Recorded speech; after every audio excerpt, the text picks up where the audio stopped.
किसान की शिकायत। एक बार एक किसान हर कभी आने वाले आंधी तूफान, ओलावृष्टि, तेज धूप इत्यादि से परेशान हो गया, क्योंकि कभी कभी फसल ज्यादा खराब हो जाती थी। इसलिए वह परेशान होकर ईश्वर से शिकायत करने लगा। किसान बोला, आप ईश्वर तो है, लेकिन फसल को कब क्या चाहिए इसकी जानकारी नहीं है। जिसकी जरूरत भी नहीं होती है वह भी देते रहते हैं।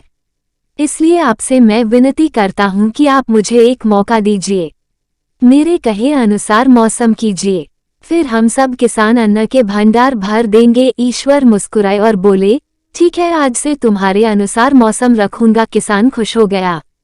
किसान ने अगली फसल में गेहूं की बुवाई की। उसने जब चाहा तब धूप मिली, उसने जब चाहा पानी मिला। पानी की तो उसने बिल्कुल कमी नहीं आने दी।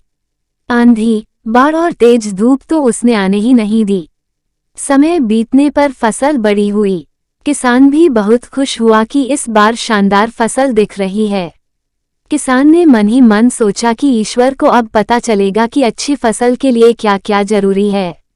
फालतू में ही किसान को परेशान करते रहते हैं। किसान फसल काटने के लिए खेत पहुंचा।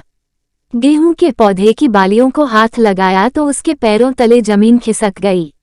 उसने देखा कि किसी भी पौधे की बालियों में एक भी दाना नहीं था। किसान दुखी हो गया और बोला, हे ईश्वर, ऐसा क्यों हुआ? क्योंकि मैंने तो सब कुछ सही किया और सही समय पर किया। इस पर ईश्वर बोले, हे प्रिय किसान, ऐसा तो होना ही था, क्योंकि तुमने इन पौधों को बिल्कुल भी संघर्ष नहीं करने दिया। इन्हें ना तो तेज धूप में तपने दिया, ना ही आंधी का सामना करने दिया। इन्हें किसी भी प्रकार की चुनौतियों का सामना नहीं करने दिया।